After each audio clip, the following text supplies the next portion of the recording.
Lord, grant me the serenity to understand the things I cannot change. Grant me the courage to change the things that I can. And grant me the wisdom to know the difference. Just for today. Amen. Away from me. You close to the edge, just don't move. My brother said his lawyer just gave him some bad news. Police found the drugs that were stashed in the bathroom. Not only that, but his court date approaching us fast too. So tell me what to do. Lord, you only seek the truth. If you want to bear fruit, then he needs to abide in you. If you seek transformation, it happens in solitude. Since I never had a shot, God threw me the alley-oop. I believe I can fly. Let me mingle with the angels. Heaven's in my peripheral, I see it from an angle.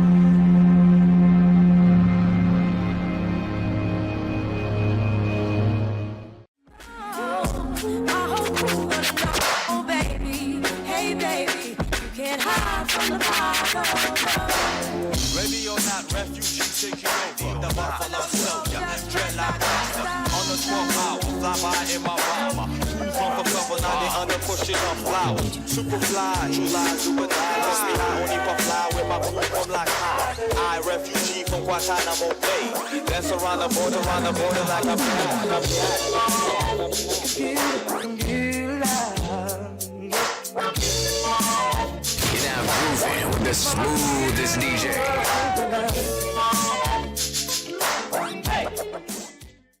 What's up, good people? Welcome. It's your boy, Bro Troy. Bro Kurt. And we are the Bro Code. Tonight's show is sponsored by our community partners, Raleigh Founded. Raleigh Founded provides shared workspace and office suites for entrepreneurs, startups, and innovators. Raleigh Founded mission is to foster inclusive communities of entrepreneurs who create lasting economic and social impact. Make sure to visit them at raleighfounded.com.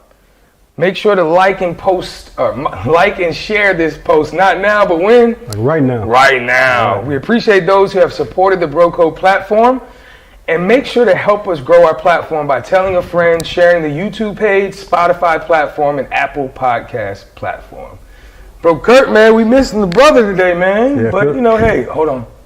Another one. Other than that, I'm curious, man. So how's your week been going so far? Ah, man. Okay, can I say it's been, we were talking off set, man. I was sick for 3 days. I actually didn't get off the couch. And you know what? I can't pinpoint why. But I really think I just need rest. And it's one of those things that we just don't, we go. We serve, work. Bro, I'm really in this space where I'm gonna take better care of myself. Yeah, we always talk about that, man. Who encourages the lion, right? So you survey, and again, you can't pour from an empty cup. So I'm glad, though. I got some time coming up too, man, to really relax.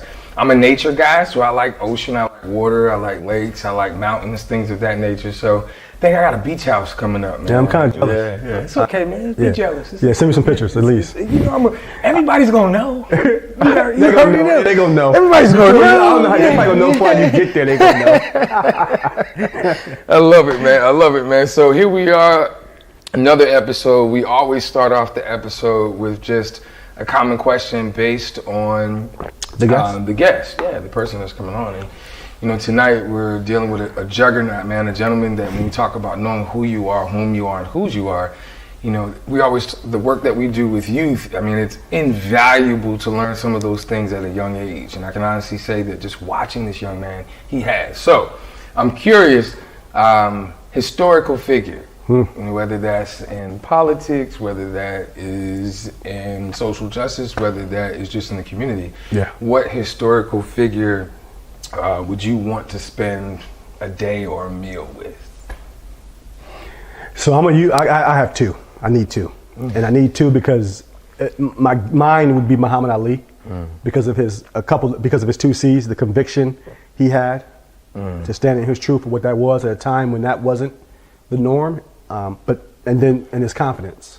I am the greatest. I mean, to really think this guy's going around and saying that, and you believed it, and he believed it, and he backed it up. So, and not only that, just his love of people, especially people of color. Yeah. And so I love Muhammad Ali for that. But I don't want to leave. I want to highlight a woman because it's important. And mine it'd be Oprah. And I say that because of, in spite of her getting to where she was, it wasn't like it was handed to her. She did not fit the mold. They did not call her attractive. right? All of the things, but I think there's a company called Harpo. Was it backwards, right? Yeah. So, but not only that, she got to that level, but she built schools. She talks about literacy and all these things. So those are my two. I love that. As a servant leader, I oftentimes try to reflect, because people always ask me, like, man, who motivates you, Troy? I always reflect on my grandfather, but if I had to pick a historical figure, when we talk about sacrifice and putting yourself towards others, Mandela. Yeah. We talk about almost dying, pretty much dying, like giving up your life. Like, this dude died in jail because he stood for something and was willing to stand for that when others wouldn't. When others backed away, when others said, nah, I'm good. He stood 10 toes deep, man, 10 toes down. I think he's universally called the greatest leader of all time. Yeah, man. I would have loved to, we read books and whatnot, but just to do this, to be like, man, why? Yeah. What was it about that? Those are a lot of the questions that I start to ask myself now, just in the space that I'm in. So yeah, it would definitely be me. I love it. Definitely. I love it. So, no, nothing great happens alone. We say this all the time, and tonight's no different. Here we are at Raleigh Founded, and we have an opportunity now to talk to a young man that is Mandela-esque. I'm not sure if anybody's put that moniker on him, but when we talk about the fruits of labor, when we talk about building a resume, man, I think it starts with being a servant leader. Yeah. That's where it really starts, impacting others by first sacrificing self. Yeah. And that's a big deal. So he goes by the name of Greear Webb. Is he here, man? Greear, where you at, man? I think you were here. Where you at, bro? What's going on, brothers? Come on down to the Bro Code Show experience, brother. Good to see you, man. Welcome. I appreciate It's it. been a long time coming. Yeah. He's an honorary bro, though, man. Before we get started, isn't he really like a bro? Indeed, man. Indeed. We had to break out that box. I think the last time we got an opportunity. Last two, that's right, man. Twice. Yeah. Wow. I got to run it back. We were virtual. Here we are. We have broken out that box, man. It was good to see you, brother. I hope all is well. But for those that may be listening or may not know who Greear Webb is, do us a favor. I might have to usually give him 90. I might have to give him. He might need like 2 minutes. Maybe 3. But as much as possible, man, just run us your resume. Let the people know. Put some respect on your name. Yeah, I appreciate it. Well, first of all, it's always an honor and a pleasure to join you guys. I know we're missing a brother, but it's I can't believe it's been twice already. With that one virtual time last go around with my best friend Sage Staley. She really brought a word there from UNC Chapel Hill. A new AKA. She would really get on me if I didn't put that respect on her name. The first and the finest, as they like to say. So anyway, shout out to Sage. That's my bestie for real. But I'm so grateful to be here. Because I get to spend time talking with other people. Yeah. And that's really what drives me. So when you think about resume, when you think about background or what has led me to this moment in my life at 21, I got my start after the tragic Parkland school shooting down in Florida in 2018. I believe it was on Valentine's Day, in which a gunman walked into the school and really massacred students, and injured people that were trying to learn in a place of solitude and in a place of peace. From there I went, and that was when the national walkout movement was happening. So I did that with my peers at Sanderson High School in Raleigh. Much respect to the original 919, the capital city. That is really where I got my bearings and my foundation when I was able to launch. And so I worked with my peers to put on the North Carolina Town Hall in 2018, to found Young Americans Protest also in 2018, to launch into police reform work, police accountability work in Raleigh in 2018 as well. 2019 started college at UNC Chapel Hill. Go Heels. Shout out to the basketball team. Shout out to those guys making that decision to return and hopefully bring us a banner next year for my senior year, graduating in 2023. So really hoping that the MJ will toss us some shoes or speak at commencement or something. It's his year. But anyway, got to the University of North Carolina at Chapel Hill, got really involved with the Black student movement, able to serve my sophomore year as the co-chair of their political action committee. I was able to be involved in student government. I served as a senior advisor to Lamar Richards, who just ended his term. Just a miraculous term and a great guy, to be UNC's 100th student body president, to put up and to put out all of the fires that he had to, was great to be by his side. Also at UNC Chapel Hill, I was super proud to be a commissioner of an organization that Lamar created, the Commission on Student Equality and Student Equity and Campus Equality, really bringing people together and having those tough conversations about how can we make our campus a more positive place, a more inviting place for everyone. And you know, outside of school and outside of what I did in high school, just so honored to be a young voice in so many of these spaces. And so to round it out, I am still currently serving on the Raleigh Police Advisory Board, really trying to use my voice for change there at the policy level, as well as I'm on the Governor's Crime Commission on their Juvenile Justice Planning Committee, which hopefully we'll get into a little later, but it really works to divert young people, and especially young men of color, from the juvenile detention system, to give people something to look forward to, right, and not necessarily fall back on, give them hope, give them the tools and resources and access they need to really become positive contributors to society, right, and not contribute to that school to prison pipeline. So we focus on education a lot. And then I'm super honored to also, I mentioned the North Carolina Town Hall and YAP as a nonprofit, the policing, and then the Governor's Crime Commission. But Activate Good is a nonprofit that's known in this area, in the Triangle area. I'm grateful to serve on their board of advisors, just again, providing that young voice that I think is so important, because not only are we the future, but we're the present. Sure. And so I don't know if I'm hitting the 2-minute mark, but those are kind of the highlights. I'm also, I would be remiss to not mention a newer organization that I've had the pleasure of serving with, and that's Sidekicks Academy, a Taekwondo and character education program in Durham. And so grateful to be there, Director of Social Justice and Community Partnership. At 21, being able to connect people in Durham, right, education leaders, with these young men of color and now women of color in Durham public schools, giving them free Taekwondo training, helping them understand the power in not only something like a martial art, but being able to express their emotions, to talk about their mental health, which is so important for our youth all around the state. And to be able to say, you know, wow, I can see what not only I can learn, but what I can give back to my community. And these are elementary schoolers, and to see the change and to see the evolution in them already, it's been amazing. So I love it. You know, shout out to Amber Smith. He doesn't know this, but you know, we interviewed Amber, obviously the executive director of Activate Good, and I too share in that same board. As far as the advisory board with Activate Good, we just had a meeting the other day. So that's right. Yeah, definitely proud to know him. As you can tell, I was going to ask him, does he have a secret passion? But we're going to go ahead and throw that out the window. You don't have time for it. He doesn't have time for one. I mean, it's not much of a secret now, but I'm taking Taekwondo myself. I was going to say that. Yeah. So I'm a blue belt. You know, maybe if we have time at the end, I can give a little. You better put some respect on his name. Shout out to Grandmaster Freddie McNeil and Master Frederick Poteet. They've gotten me right. So not only am I able to teach these boys and girls about Taekwondo, I can speak from a place of experience, right? And from a place of still having to grow, because I do want to reach ultimately that black belt status, but it's going to take time and effort. So if I had to quickly say something about, you know, a passion, it's not as much of a secret now, but it's been a great outlet for me just to be able to go. And I'm actually one of the oldest at training when I go twice a week, but to be able to just exhale, right? To be able to breathe, to be able to learn how to better defend myself in this day and age. Being a young black man in America, it's important. And so, not much of a secret, but it's definitely becoming a passion of mine and something that really connects to all aspects of my life. I love it, man. Martial arts is the key, man. Mastery, self-mastery, right? That's you right. said it earlier, like water. That's Bruce Lee all day. So I'm going to leave the passion alone, but I'm going to ask you, too. When we started the show, we talked about historical figures. Man, I know you got one. Yeah, I know we got one. Yeah. Maybe three.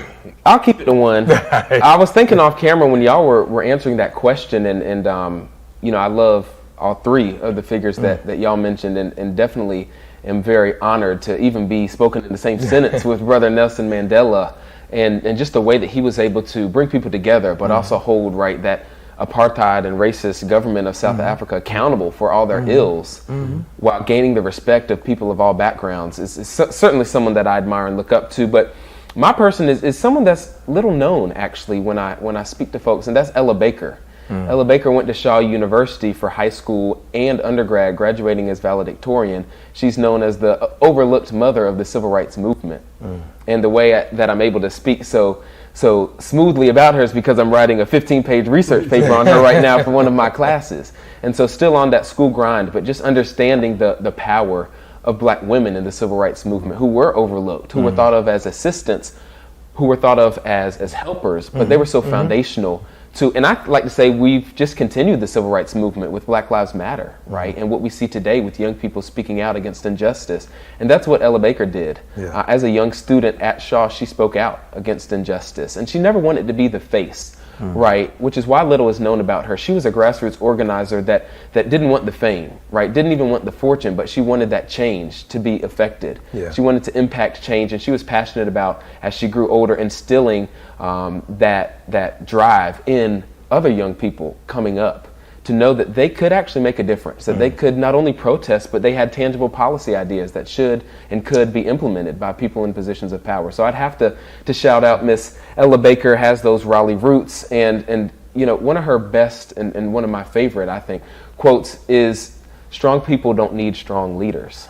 Right? We each have that strength, right? When we master it within ourselves and find that confidence and courage, we don't have to always look to someone else. Now, I'm super passionate about the power of mentorship, but to know that your needs and your desires matter, just by you being you, they matter, right? And so that alone is just so impactful and really empowering to me when I think about figures like Ella Baker and other women. You know, we could sit here and talk for hours about the women who really impacted the civil rights movement and who said, hey, we've been the backbone of not only Black America, but America itself, going back to times of enslavement.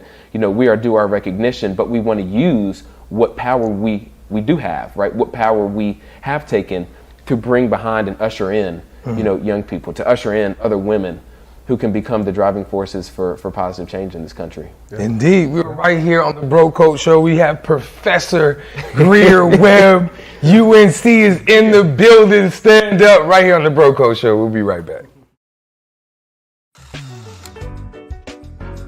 We always say that hope plus options equals success. When there's a lack of hope, oftentimes gravitate towards unfavorable decisions. When we can provide hope plus options, our children will ultimately be better. Through love, consistency, opportunity, and exposure, that's how we really touch these kids. That's how we empower them, that's how we inspire them, and that's how we encourage them. And that's what we do well here at Y4C.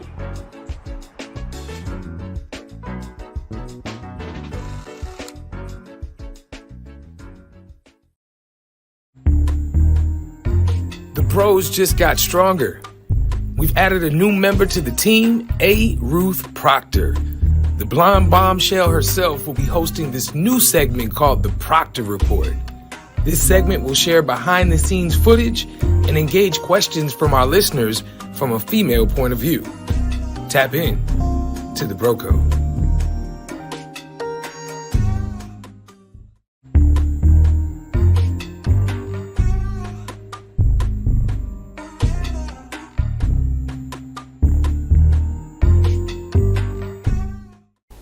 So we're back on the Bro Code Show.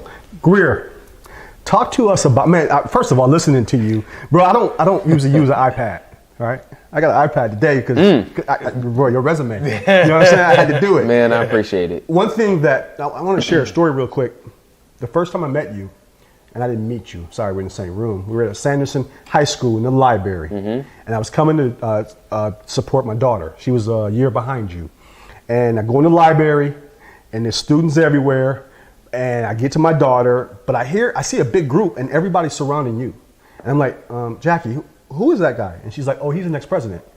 Cool. And we walk out. That was the first introduction I had, you know, unendorsed from my daughter about you. And so I think about Wake County Public Schools, and you're now part of their Hall of Fame. Talk to us about that.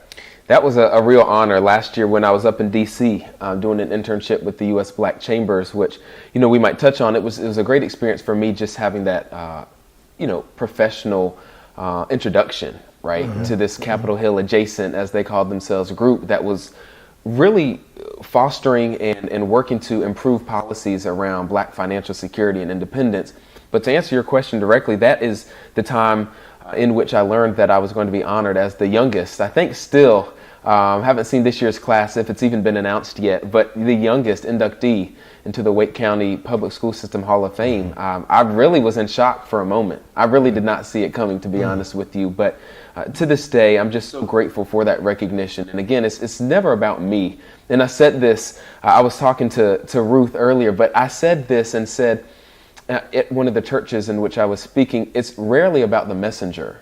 It's always more important, the validity and the honesty of the message. And so the fact that the message, right, that my peers and I, that the mentors that have been pouring into me, that my parents and my family have instilled in me, the fact that that message or those messages, because there are multiple, are making an impact, right, and a difference, especially in a county where I've lived my whole life, right, in schools where I have teachers that I still keep up with that have been so instrumental in my life.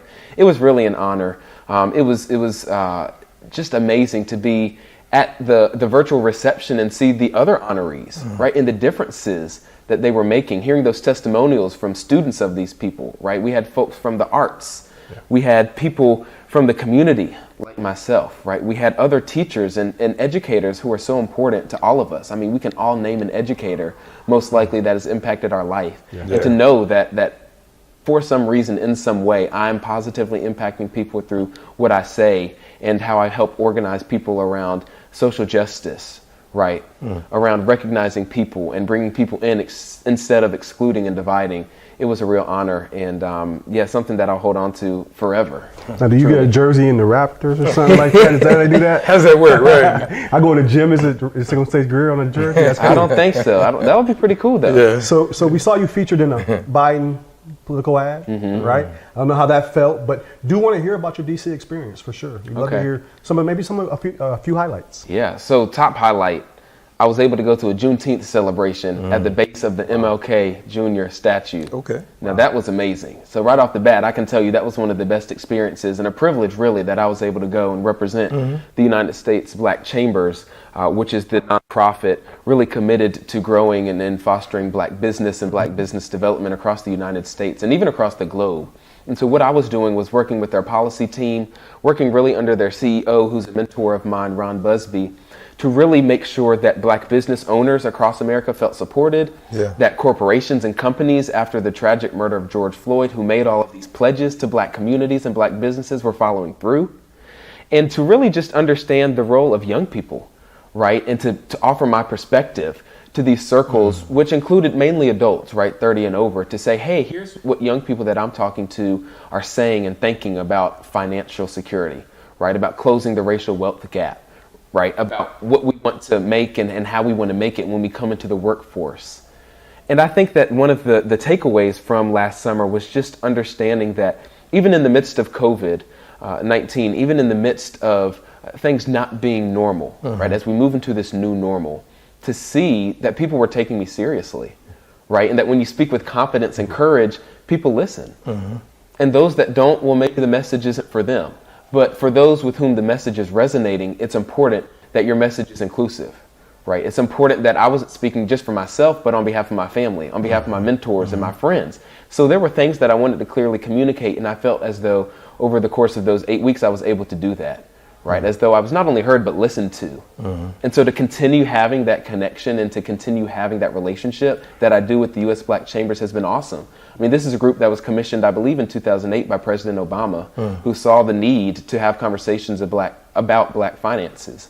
So to be a part of such an organization, and it is a nonprofit, but to be part of an organization that has a focus on policy, right, and the power of politics, to be with an organization that had a diverse staff, right? They did have young folks, older than myself. I was the youngest on staff, but they had folks from older generations, people with banking experience, people with political experience, all working together. And we were working with groups like the NAACP, the Urban League, Mark Morial, and to just be in these circles, to be in these rooms. A shout out to Farad Ali from Durham, who ran for mayor of Durham. He was involved in many of these conversations because it's so important, right? We talk about Black mental health being wealth, right? But also money itself and being able to give and pour out and pour back into America's Black community that has given so much and sacrificed so much throughout the course of history. That's the key, that's the key to the future when we talk about diversity and equity. So it was a pleasure, and I really enjoyed and was excited every day I went into work last summer for USBC.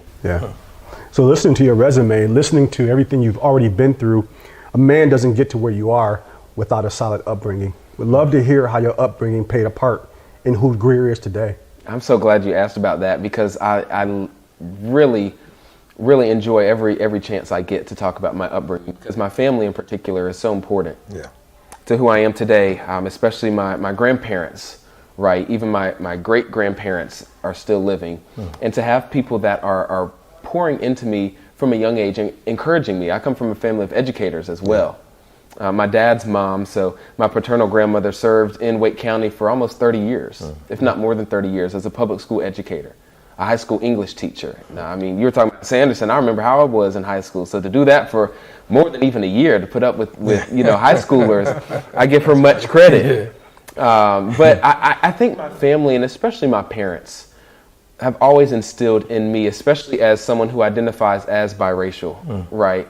As someone who understands, just like President Obama, if I'm to get pulled over, the newspapers are going to write up that a black man was stopped by the police. Right? People look at me and they see that, okay, he may not be African American, but I know he's not white. And so from a young age, I would get questions from my peers of all backgrounds like, what are you? I remember being in second grade and somebody asked me, are you Hawaiian?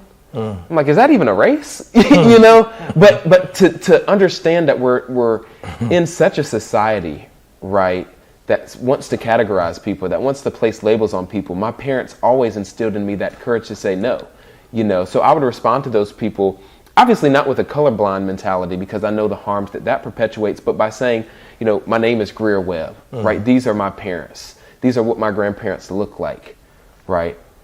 Why does that matter to you? You know, what is your background? And so I've always been comfortable just weaving in and out. You know, a lot of research and studies these days are showing that we're reverting back to segregation, but self-segregation. Now, I remember being in high school and seeing folks of one race or another, and then the next minute just going and hanging out with some other friends. And I didn't think anything differently of it. But to see the difficulty that some people have interacting with people that are different from them, that's something that from a young age, my upbringing taught me to want to tear down, right? And to see people as people.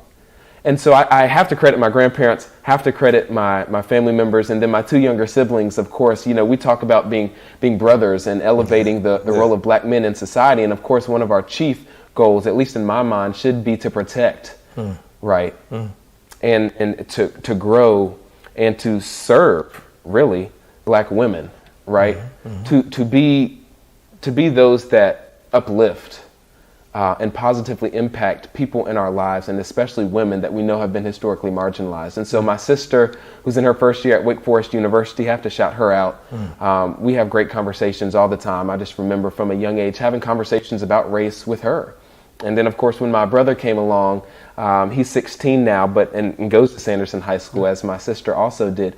Just the way that we were able to interact, right, and have fun together, but also have serious conversations about who we are and whose we are. Right. That's something that will always stick with me, and I'm grateful to have a strong relationship with both of them. And then, of course, I'll just round it out by saying I have some great mentors that I've always looked up to, and that I'm proud to have in my life, that from a young age have instilled in me the power and the purpose of raising your voice for positive change, right? And of course, that purpose is to make noise that makes people think, right? And to think hard about who they are, right? What agency and power and privilege they have. And, you know, if they aren't using that power and that privilege to uplift, right, but tear down, why?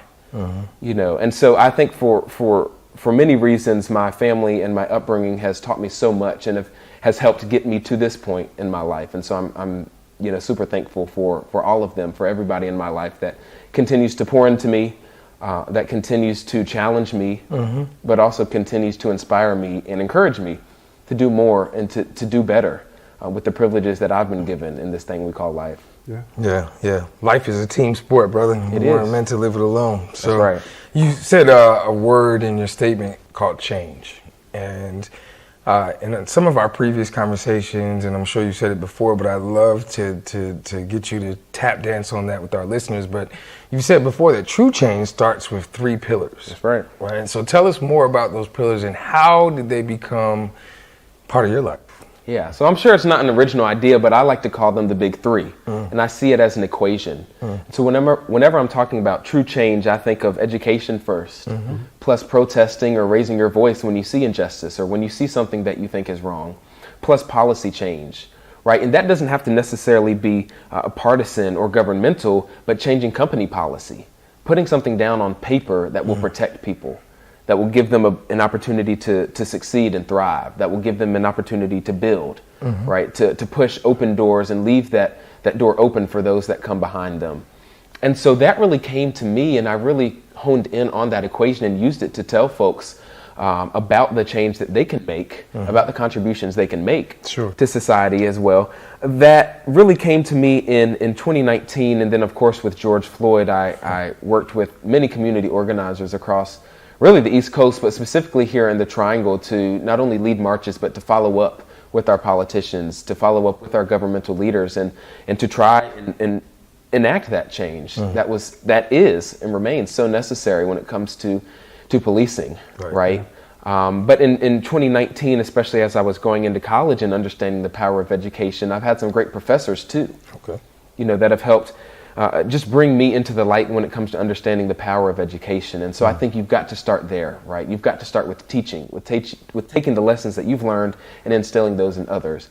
Then from there, you can move to telling people why they should use their voices for positive change. And sometimes that takes challenging systems and structures that have held people back, right? Sometimes that takes having uncomfortable conversations with family members, with your neighbors, with your coworkers, with your peers, with your classmates, and saying, hey, I don't like how you treated that person. And I use this when I talk about social justice to elementary schoolers through the Sidekicks Academy program. If someone's getting bullied at recess, especially for something that they can't control, like a disability or their hairstyle, speak up and say, hey, to the bully, that's not right. That's not how we should be treating one another. It's that simple.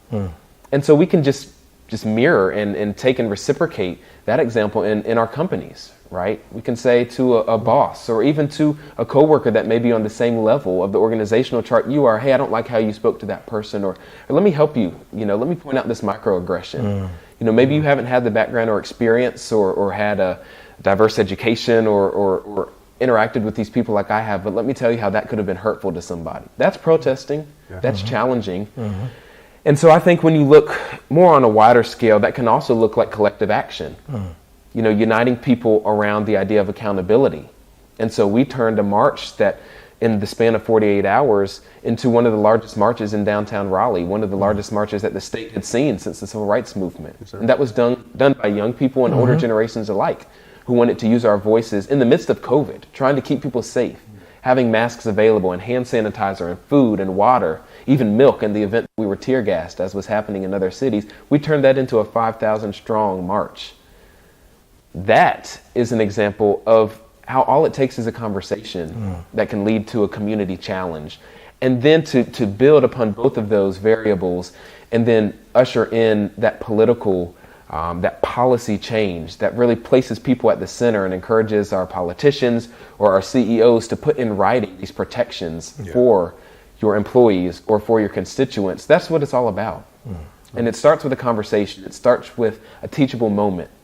Then you move into protest and you move into policy change. And so that's how I see it, and it drives all aspects of my life. I mean, y'all called me professor earlier jokingly, and we'll see what the Lord has in store for me. But, I'm not any type of licensed teacher, but I do know my experiences, right?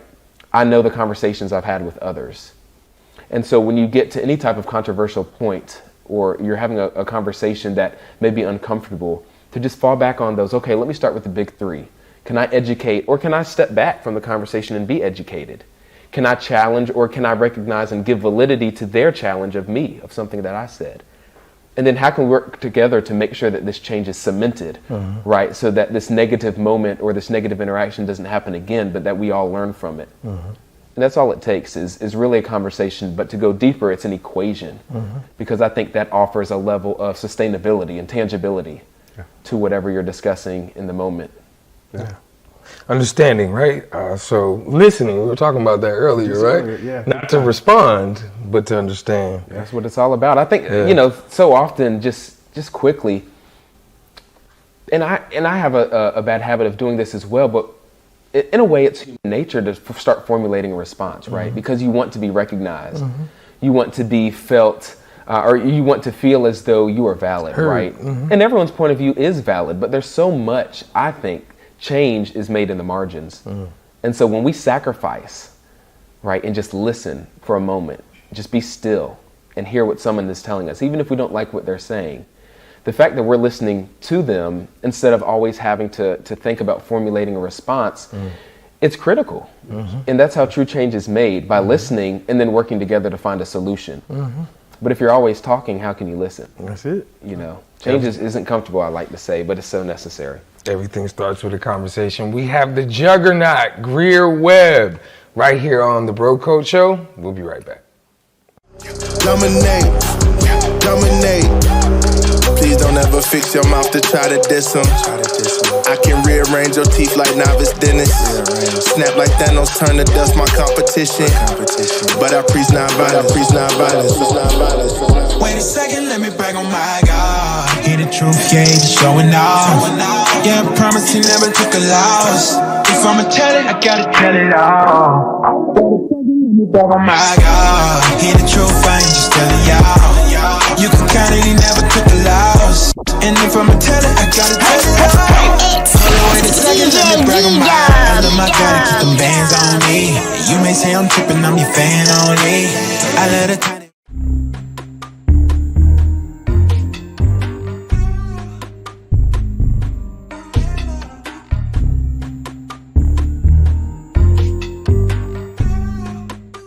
This is Ruth Proctor with the Bro Code, here with the Proctor Report. I'm here with Greear Webb. How are you doing? I'm doing well. I'm glad to be with you tonight. Yes, I'm glad to have you. You are doing amazing things in the community. Thank you. Okay, and I seen you in the pulpit recently. So tell me how was that? So you went from being in the community and now you are in the pulpit. In the community again, just in a different form. It's been a blessing and an honor to be asked recently to bring the work and the message that I speak to young people and anyone that will listen into the pulpit. And I told these churches that I've spoken to recently, I'm not a pastor, I'm not ordained, I haven't been to seminary, but I definitely know about the goodness of God and what he's done for my life and what he can do for others if you just believe and really trust in the Lord. And so that's something that's been instilled in me from a young age. So I've been able to take that message on this past Palm Sunday, as well as earlier in this year for Black History Month, and just talk about the radical nature of Jesus. Is something that gets me pumped up and something that my family's really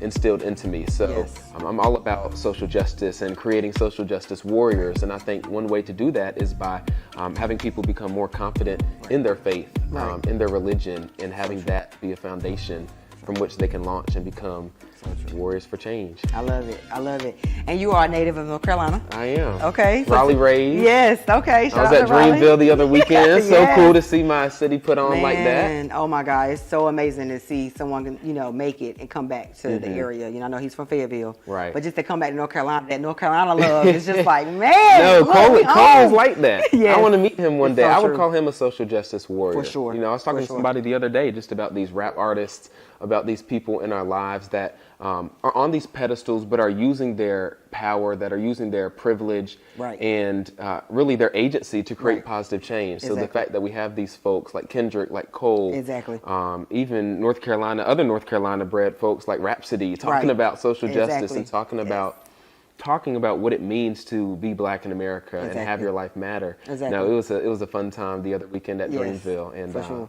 wishing them all the best in the years to come. Yes, and it feels good. It definitely feels good to be a North Carolina native. And you're 21. I am. Let's talk about how the fact that this man is 21 years old, okay, over here sounding like he's 45. So, let's talk about this Generation Z. I know we talked about that off camera, but, you guys have some amazing outlooks on life, on making money, just being entrepreneurs, doing multiple things. So how does that look in your world? You're doing a plethora of a lot of things. I'm trying. There's so much to do. Yeah. But I think Gen Z, and we were talking off camera, but a lot of people argue that Gen Z, or people born around 1990 to 2005, are the largest living generation right now. And so we are the ones that are coming into the workforce, right? We are those change makers. We're trying to take that power and use the power that we then hopefully obtain for good, for positive change. And we don't put up with a lot. Hey, you know, we don't BS. We don't mess around. And I do like that. Yeah. You know, something that, and we're still in this time where I believe COVID-19 should be taken seriously. But as we come out of this pandemic and see the numbers start to diminish, something I've learned is to just slow down. Right. And the importance of self-care, Oh my the God. importance of mental health, especially in Black and brown communities. And I feel like young people, including myself, are having to grow up so fast, right? In this capitalistic system that's just beaten down marginalized people for so long. Right. I do just love and really enjoy seeing young people my age and even younger standing up and saying, hey, no, we should have time to rest. We should have time to reflect. I need a mental health day. I need a mental health day. Exactly. You know, and that's so stigmatized. Even at somewhere like UNC, we've had to tell as students or administration, hey, we can't work this long with one break, you know, spring break. And then, yes, we're grateful for that break, but we need to break up the semester. Exactly. You know, it's tough. And especially, and probably the audience knows, and I know you and a lot of folks in this area know, there have been, you know, trigger warning or content warning for those listening, you know, mental health violence, but there have been suicides that have taken place over the past year at UNC. Right. There have been people that are so downtrodden, you know, that are so overwhelmed, that are so stressed as students, even as young as 18, that they feel like they have nowhere else to go. Right. You know, what is that outlet. saying? That means we have to shift our mindset. It's true. That means we have to start listening to young people. That means we have to start meeting their needs and stop waiting until they're older to give them credibility and to give them influence. Exactly. That's how I see it. So I do believe that there's a lot of power in young people, in Generation Z. Yes. You know, America, especially as we move toward what a lot of scholars point to as 2035 or 2040, that those years, the browning of America, you know, the diversifying of America, where it's going to become more 50-50, white to non-white. What does that mean? What do the power structures look like? How can young people be part of those structures and then tear them down and create positive change? So that's what I'm all about. And I think a lot of my peers do too. They just need that access. They need that entry to demonstrate their skills. It's like bridging the gap, the older generation to the younger generation. Exactly. I talked about this with somebody last week, and I'm like, you can learn from both generations. The younger generation can learn from the older generation, and the older generation can learn from the younger. But the problem is nobody's bridging the gap. No. We're all just like, oh, they don't know nothing, or they're too old. And it's like, dang, can we meet in the middle? No, so it's all about both and to me, right? This concept of what my pastor calls holding two realities. But nobody wants to sit down and have these conversations. And I'm willing to take the time, and I think a lot of folks from older generations, especially when it comes to civil rights and DEI efforts, are willing to impart their wisdom on younger folks. And so I've talked to people 70, 80 years old, that were in the civil rights fight, that were abused, that went to Greensboro when Jesse Jackson was student body president at A&T. They were locked up in farm camps. They were doing the same thing that young people today were doing. But for some reason, we have this idea. You were mentioning, you know, me being in churches and speaking out in the pulpit, as you called it. But why do we create these divides among ourselves? Oh, pastors versus activists. Well, wait a minute. The Black church in particular was the foundation. Yes. Speak on it. Even though we pushed Black women to the side during the civil rights movement, which is a whole nother conversation, Black women and the Black church were the foundation of the civil rights movement. So why do we have it as pastors versus activists? Why do we have it as young people versus older generations when they were doing the same thing that we were doing? The only difference? Technology. So why can't we use technology, to record what's going on, to work together and say, hey, what worked for you back in the 50s, 60s? And here's what's working for us, or here's where we want to move. How can we identify places of commonality? I think that's what's missing. I love it. You know, that's what it boils down to. We've got to, yes, unify, but we have to hold one another accountable too. We've got to hold these systems accountable. I love it. I love it. I'm Ruth Proctor here with the Proctor Report, and I am here with Greear, this young, vibrant young man. Okay, we'll be right back.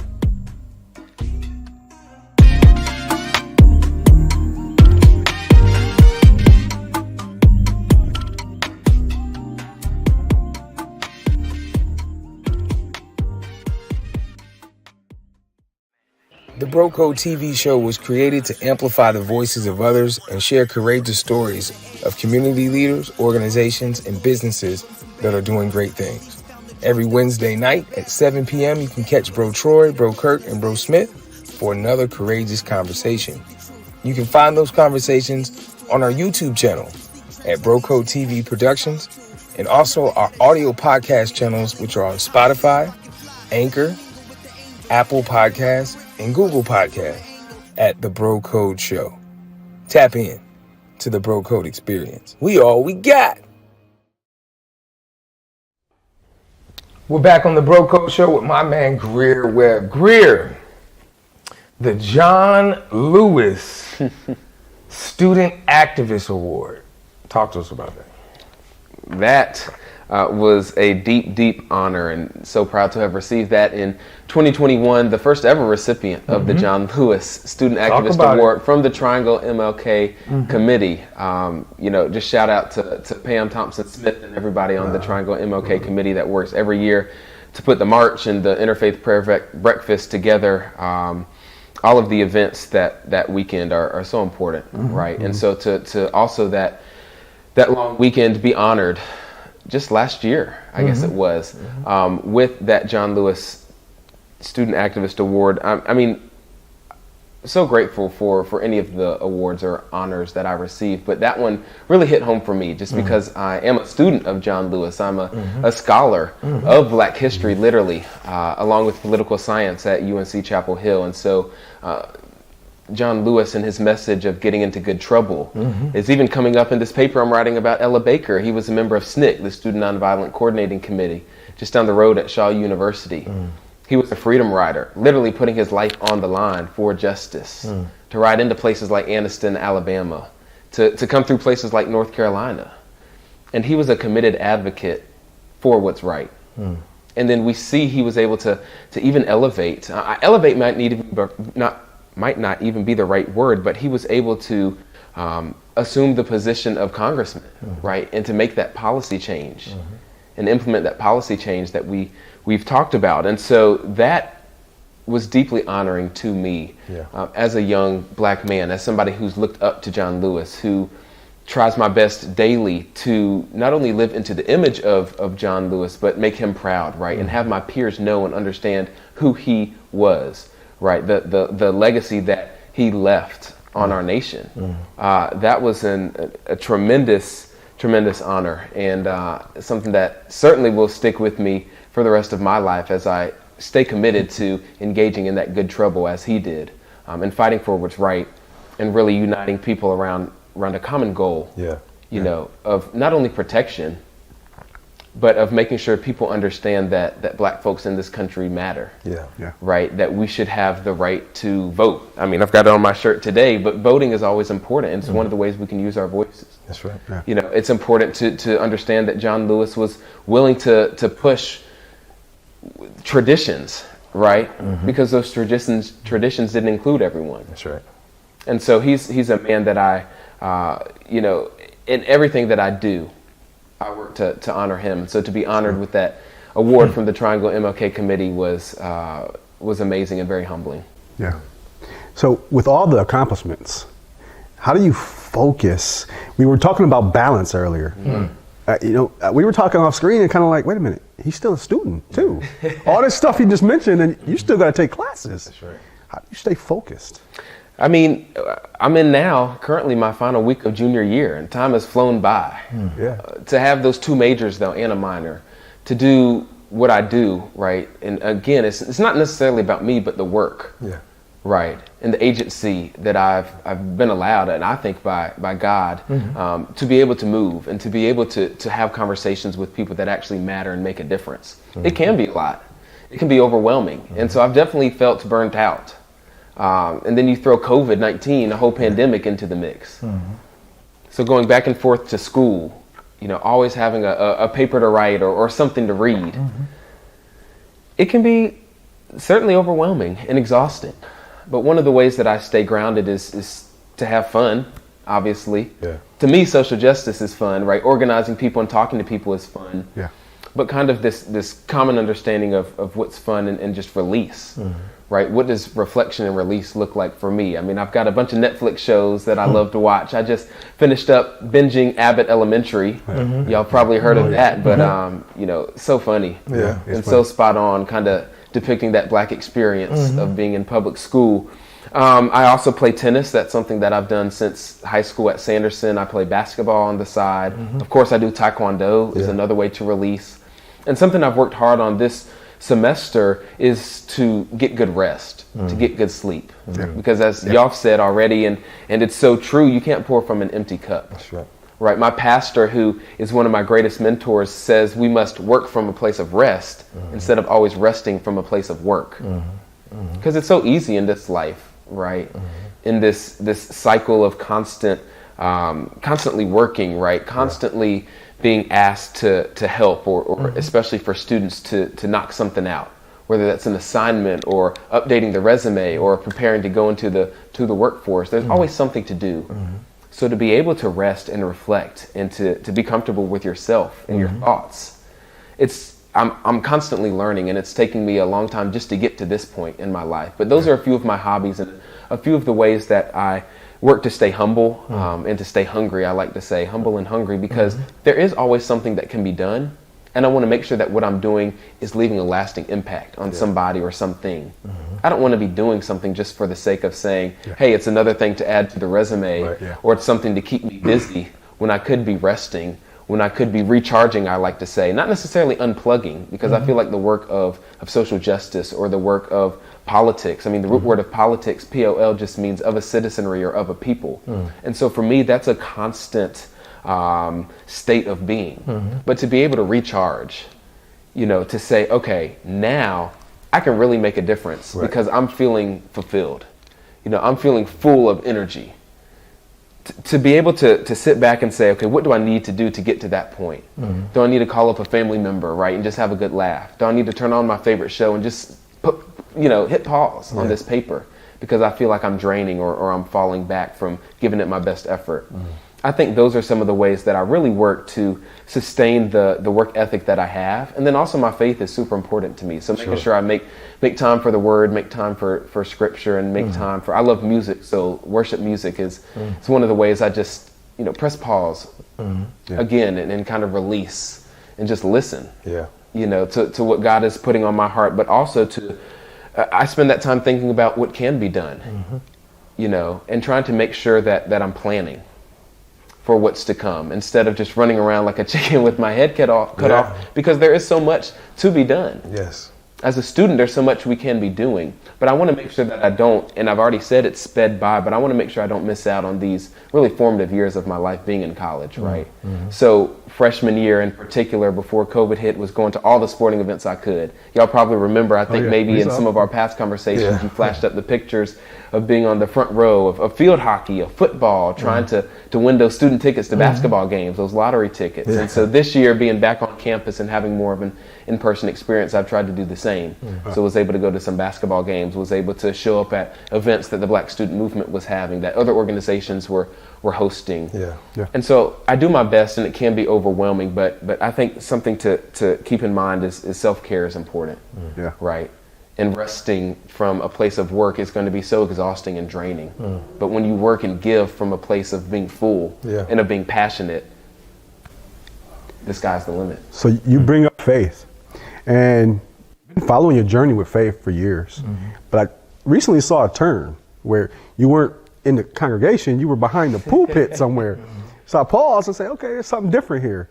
Speak to us a little bit about that, because why I think that's crucial is because you have so many accomplishments. And I want to know what happened, where was the turn? And secondly, is that helping you stay grounded? Well, I think in a lot of the research that I've done, just being an African and African-American history major, I've understood the power of religion, but specifically the power of the Black Christian church in the United States to create positive change, right? To unite folks, but not just to unite folks, to really take action on issues that matter, like voting rights. I think a lot of people like to kind of characterize Dr. King as being someone to be held up on a pedestal. And there's actually a bunch of back and forth that took place between Ella Baker and Dr. King. Some of the controversial conversations or the tough conversations that they had to have when it came to what is the best way to move forward in the name of justice. But I think a lot of people forget that he was a pastor first, right? A young pastor. And now to see the just connection to Senator Raphael Warnock, in Georgia, who was recently elected and is doing this work of justice and comes from Ebenezer Baptist Church. I mean, Dr. King was a pastor first and had a commitment to Christ, right? And so I like to look at it as the big C church and the little C church, right? You've got the church as an institution, but you've also got the church as a body of people that are united by a common thread, which is their relationship with Christ.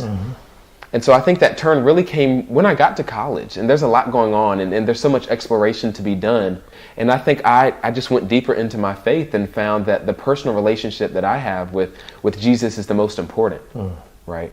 And so I think that when I talk to my friends that were also Christians, when I talk to my mentors, that is one of the key ways that I mentioned just a minute ago, that I stay humbled, right? That I stay grounded. And so especially after not only George Floyd, to keep going back to that moment, but everything that stemmed from that, the conversations that were taking place, people in positions of power in churches were asking, I think themselves and their congregations, what can we do? Right. Whether it was a black church or not, to become more involved in this fight, this battle for social justice. How can we elevate the young people in our church? So the first time I spoke, and like I say all the time, I'm not a pastor, I'm not ordained, but I do feel called to share the messages that God puts on my heart with whoever will listen. And so the first message I gave was at a church in Chapel Hill, I believe, and the title, actually speaking of John Lewis, was Good Trouble Takes a Good Fight. And that was for a Youth Sunday. And so it's kind of branched off from there, where churches have been asking, and of course I have to discern each time, what has God put on my heart to say? Should I even accept this invitation when it comes to self-care and mental health? Maybe not this Sunday, but a Sunday in the future, because I've got to knock out this paper, right? Or I want to spend time with my family. And sometimes it does get tough to do it all, but I think it's so important that I do use those opportunities.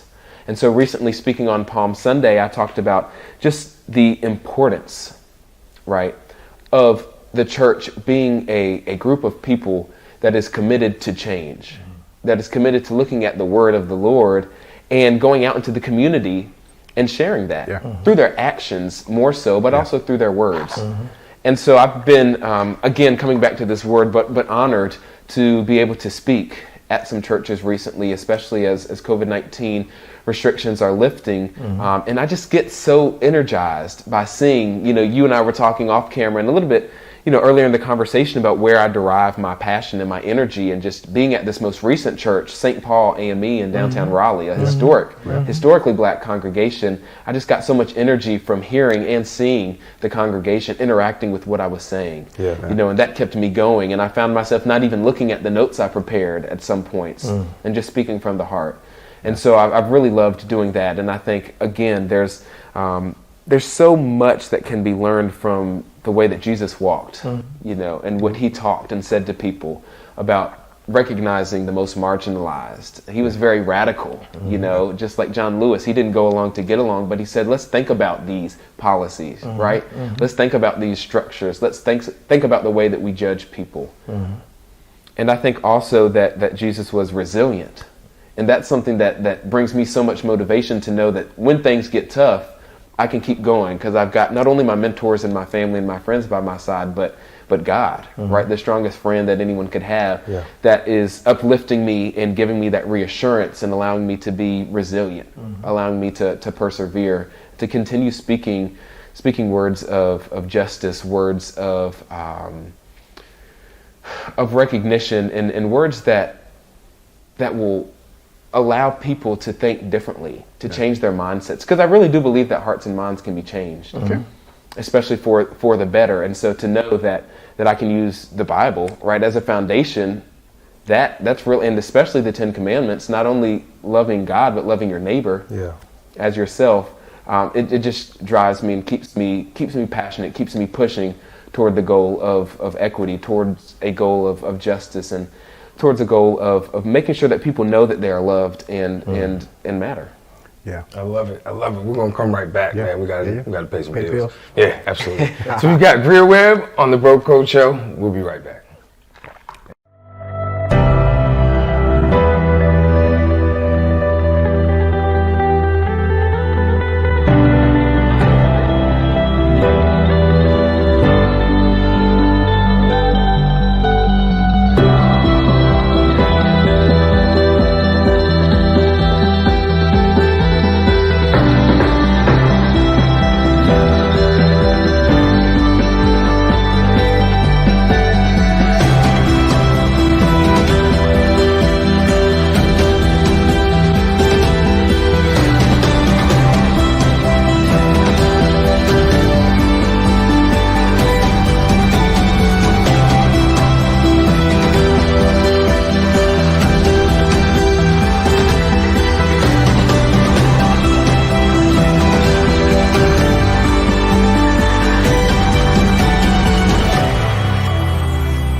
Yeah, tell him, let him use ya. He just beginning, baby, no, he ain't through yet. Yeah, maybe you should let him use ya. Tryna get another blessing, need to, yeah. You should let him use ya. I know you winning and you tryna drip too, yeah. Yeah. Baby, go let him use ya. You know you always on time for me. And know you never told lies to me. Tell me when you want me, Lord. You can call me your property. You never been rude, no. Don't know what's going on anymore. And I could try and do things my way. DJ D-Dub.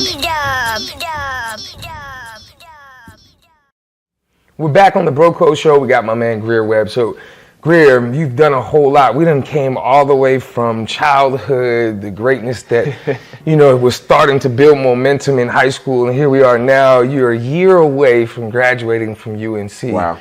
You have established and created organizations to continue to help the marginalized on several different sectors. You have watched the George Floyd, and now here we are in the aftermath of such. Like, what's next? Like, where do you see the dynamic, or do you see a shift as it pertains to social injustice and where the world is going after the aftermath of all of that? I think that now comes the tough part, to be honest. So, for example, with Young Americans Protest, or YAP, we're going through a rebranding stage right now, working on a new website, trying to really reach out to students like myself when I first got started in this activism and organizing space, high schoolers, right? How can we use technology and TikTok and things of that nature to reach out to the youngest among us, right? And allow them to know that they have power, that they can make a difference. That is the important work that needs to be done. And so when you talk about George Floyd, we look at the George Floyd Justice and Policing Act that's still sitting in Congress, right? We need that to be passed. When you look at the local level and the statewide level, to be honest with you, it's a bit troubling, right? And frustrating when you see that a lot of local police reforms haven't been enacted. For someone who was on the front lines with a bunch of people from the community crying out for change, crying out for something to be made different in policy, that just hasn't happened. And so continuing to push is always the toughest part of sustaining a movement. But that's where I feel like young people in this Generation Z, we're not going to give up, right? We're not going to give in, and we're going to keep fighting. We're going to keep working to use our vote as our voice. We're going to keep protesting. We're going to have cordial, but we're also going to have challenging conversations with people in positions of power. And so I think when I look out and ask that all important question of what's next, I think we just keep going. I think we've got to continue to hold feet to the fire. We've got to continue to write. We've got to continue to post on social media and not get desensitized.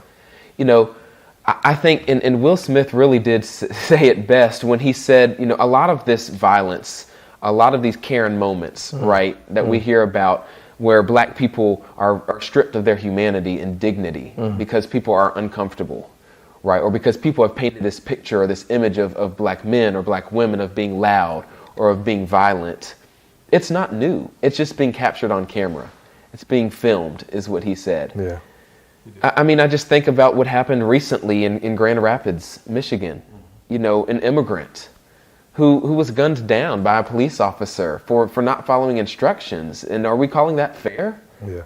This is the land of opportunity, but we're taking so much from a community that has given so much to this country and to this nation. And so that's what really drives me. And in talking with my peers at Carolina and around the state, we're committed to that.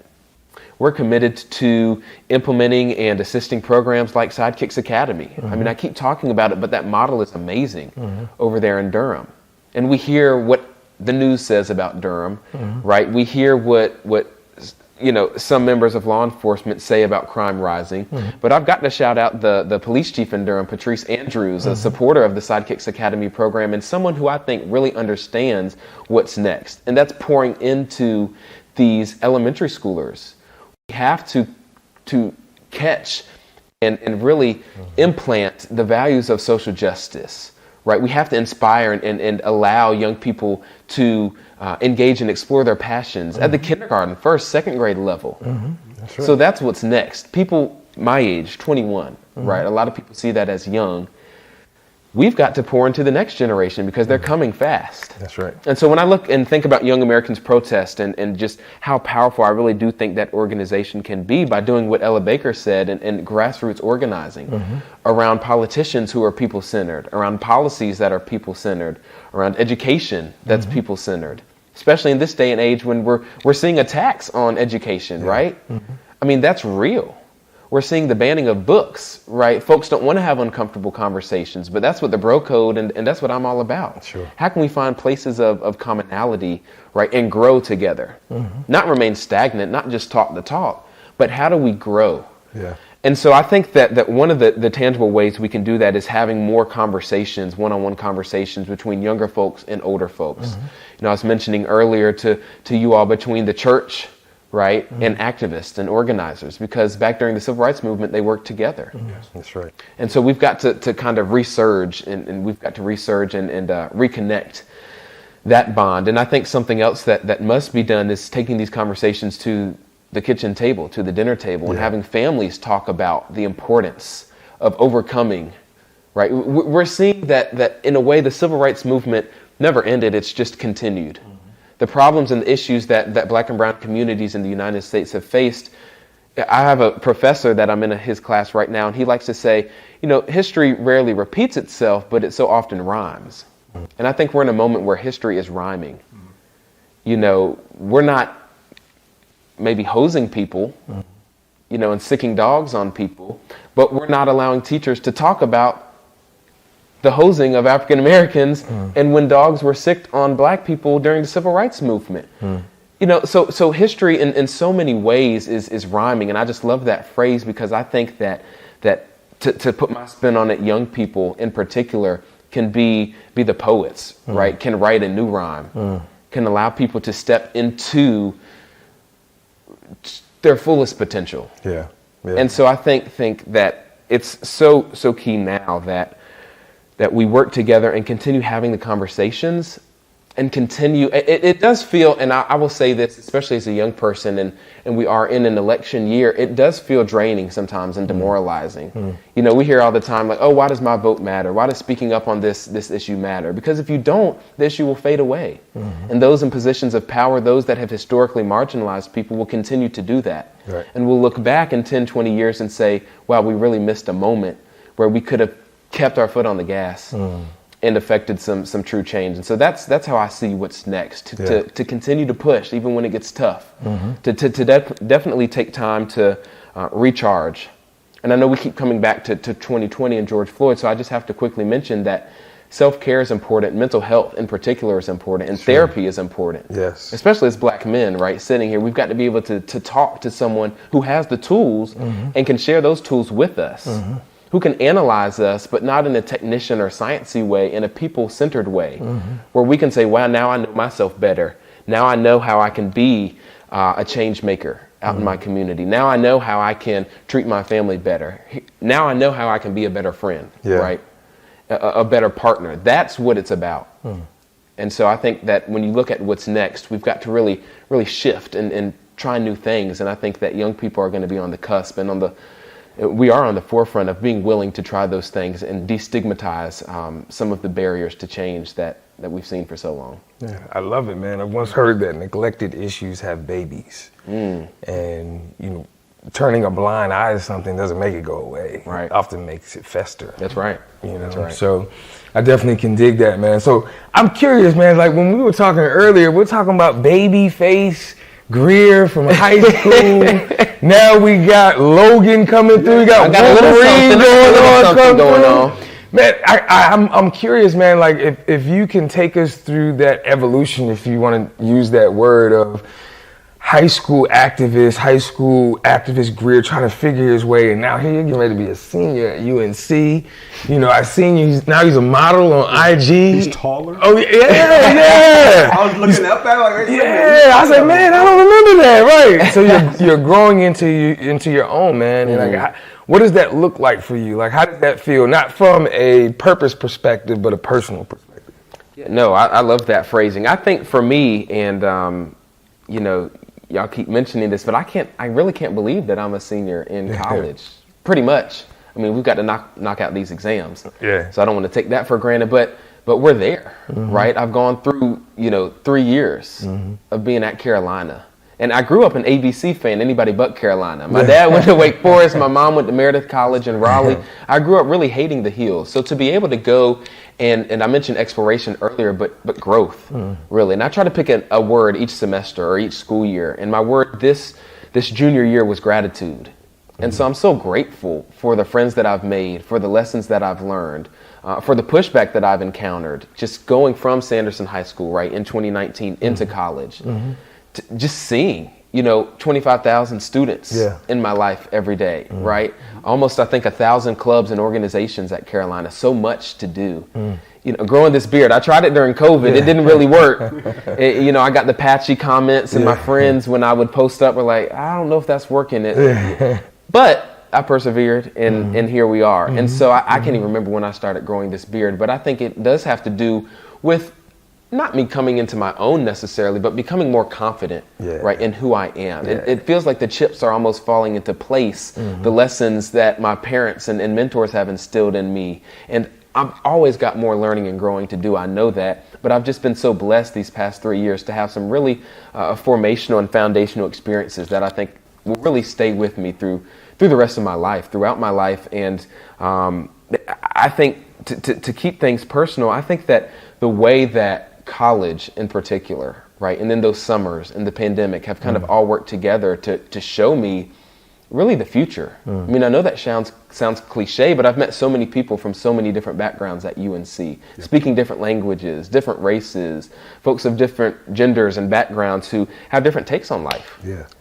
And so all of that, it's hard to separate between the personal and the professional, right? Because I care about people so much. I love to have fun with people. I stopped by a pool party at UNC today. I mean, we haven't been able to do that in years. Yeah, that's true. Right? We want to bring up the energy and get people excited about knocking out these exams and getting to the summer. So stopping by that before I came here today was just another way to have fun. Right? Another way to say, yeah, I have work I could be doing or have reading I could be doing, but I know it will get done. Right? So let me go and hang out with my friends.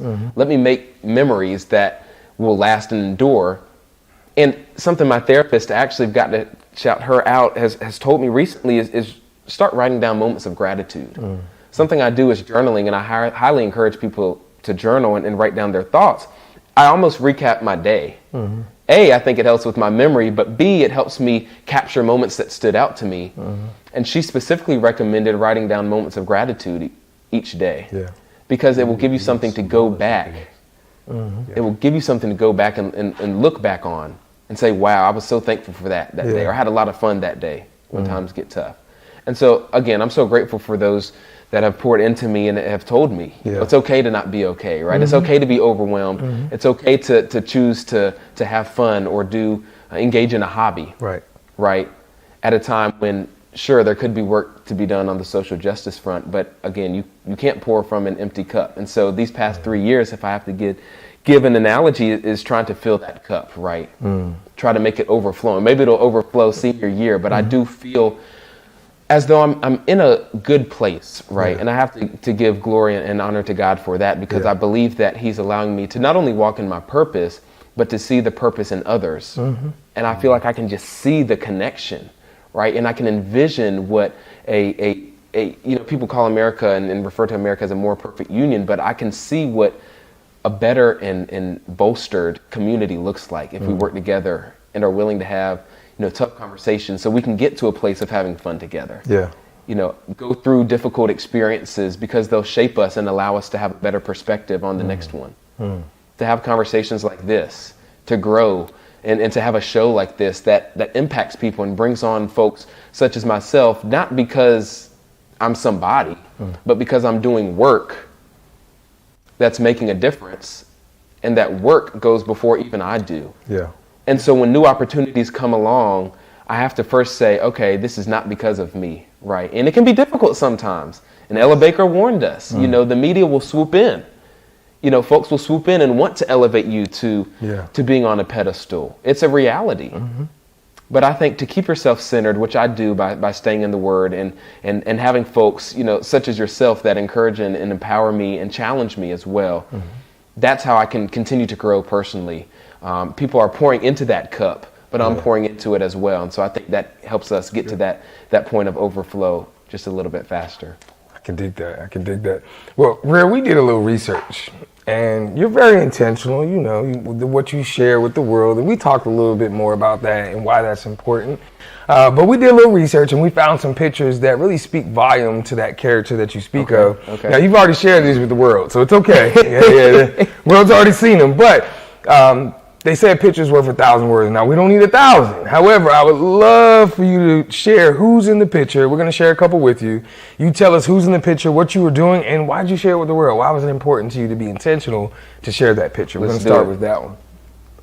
Oh, that's a great one. So let me see. Let me zoom in. Yep, so I've got my really good friend Sage on the right side of me. I believe that's Kevin on the left side of me. That was at a football game, obviously a Carolina football game. And I believe my friend Cameron Traylor, so let me give him the picture creds there, took that picture. I don't even remember what game it was, to be honest with you. But I remember just being so joyous. And you can see we're there on the front row. And so we tried to be intentional about that again this year because we missed out on that experience, my friends and I, last year. But I love cheering on Carolina football. I love just sharing with the world, as you put it, the fun times, right? The formative, as I've said, times of being in college, right? And cheering on the guys that we see walking around campus every day, but are so passionate about their sport, right? And are bringing change to the sport of football at Carolina. And so that's one of my favorite things to do at school is to go to sporting events and support the student athletes. And I think that Carolina football is on the up and up for sure, especially since we've acquired or hired Mac Brown. And so I'm looking forward to a Final Fall coming up. And that's a really good picture. Yeah, indeed. I love that one. Tell us about this one. So you see, got to shout out again, Grandmaster Freddie McNeil. That's at his Taekwondo studio in Durham. That, I believe, was the day that I was gifted, and I do call it a gift. It's a gift that I had to work for, but my blue belt there. Just understanding that Taekwondo is a good outlet for me, as I've mentioned, and a way that I can really work on not only self-defense, but the techniques that you learn helps with mental health and discipline, self-control. I get to, as a blue belt, we are growing into leaders, right? Working to get that black belt and master status. And so I'm able to teach what I've learned to folks who are 6, 7, 8, 9 years old. And that's awesome just to see folks from all walks of life wanting to engage in the martial arts. And so that's something I started at the beginning of this year. I got more serious about therapy toward the end of last year, start of this year, and got serious about engaging in a new sport. So Taekwondo is been very rewarding so far, and looking forward to learning more, and hopefully next belt is red, so we'll see if I can get that by the end of this year. Look forward to it, man. Tell us about this one.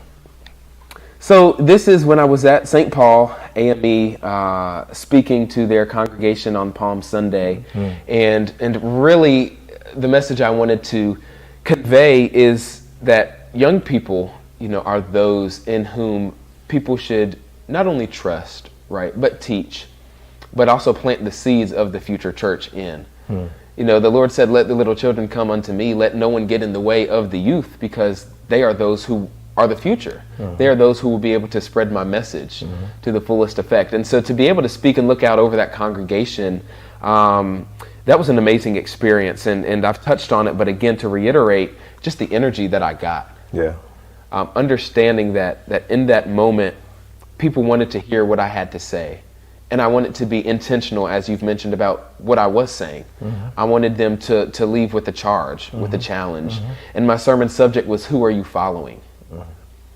And so I can almost remember, it was Palm Sunday. At one point in the speech, I asked them to pick up the palm branches. And I said, you're holding these palms in your hand today. But the rest of this week, the rest of this month, the rest of this year, what are you doing with your actual palms? That was my message. Are you pushing people down, or are you pulling people up? Right? Are you empowering people and praising people and clapping for them, or are you engaging in jealousy? Right? And who are you following? That alludes to Jesus entering triumphantly on a donkey, humbling himself as he entered Jerusalem, knowing he was going to the cross, right? Knowing that his charge was to go to Calvary, right, and die for people that really didn't deserve it. And so to understand that who we follow in life, who we look up to, and who we give our trust and time to is important. To make sure that those people reflect the values of Christ is what I was trying to impart that day. And so very grateful to Reverend Hodges at Historic St. Paul AME, to my family and friends, I'm sure one of whom captured that picture when I was in the moment. But it was an awesome experience, right? And not because I was standing up speaking in a church, which, that was only a recent occurrence. I never pictured myself, growing up and standing in a pulpit, but to see that people were giving their time and attention to a young person, to be in that moment, it was almost overwhelming, but in a good way. Yeah. And so I wanted to ensure that I was leaving them with a takeaway, with a message that would empower them and motivate them to become change agents, to become what I call social justice warriors in all aspects of their life. That was really one of the highlights, I think, of my year. I'll go ahead and call it. Yeah, I love it. When we talk about takeaways, when we talk about celebrating people, we want to do that for you. You do so much for so many. We pride ourselves on making sure that people can smell the flowers, or we give them their flowers while they can still smell them. So I think before this conversation, I asked you, what's a word that you use to encourage yourself, or a word that you would use to describe yourself, and you used the word empowered. Is that right? Yeah. So we want to do something for you. So we want to make sure we give you one of our $2 bills. It says you matter, which you referenced earlier, as some of the reason why you do what you do, but for everyone. We wrote your name on here. We got your word, which is empowered, which is so powerful. The Bro Code Show, our whole team signed it for you. We just want to make sure you know you're valuable. We were excited about the conversation. It's been about a month waiting. But we're excited to talk to you, man, because we know you bring so much value to us, the community. So thank you. I appreciate it. And I know you've got so many awards, but hopefully this will, somewhere get on that huge plaque. Thank you. That wall of Greear, right? Absolutely. No, this is awesome. I appreciate it. And thank y'all so much for what you do. I mean, I always love chopping it up. What do you call it? Chewing it up and spitting out the bone? Yeah, chew the meat, spit out the bone. There you go. That's it, man. That's it. Grandma always said that, man. And no different, you're an honorary bro, so we always end the show the same way. The quote we have tonight comes from James Baldwin, and it said, "It is certain in any case that excuse me, let's start again. I always mess up the ending quote? I do. And we always end the show the same way, Greear, is with a quote, and tonight's quote is no different. It comes from James Baldwin. It says, "It is certain in any case that ignorance allied with power is the most ferocious enemy justice can have." It's your boy, Bro Troy. Bro Code. And we are the Bro Code. Boom! Another one. Oh, man. Awesome. Excellent. Awesome. Oh, yeah. Let me get these pictures. Oh, yeah.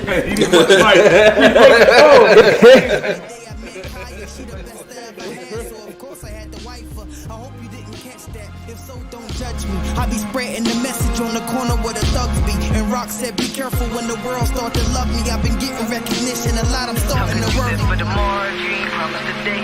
Or could you walk on water if you don't stand on faith? It's like I'm going through circles, I'm in that same old place. I see you closing the curtains, but I got something to say.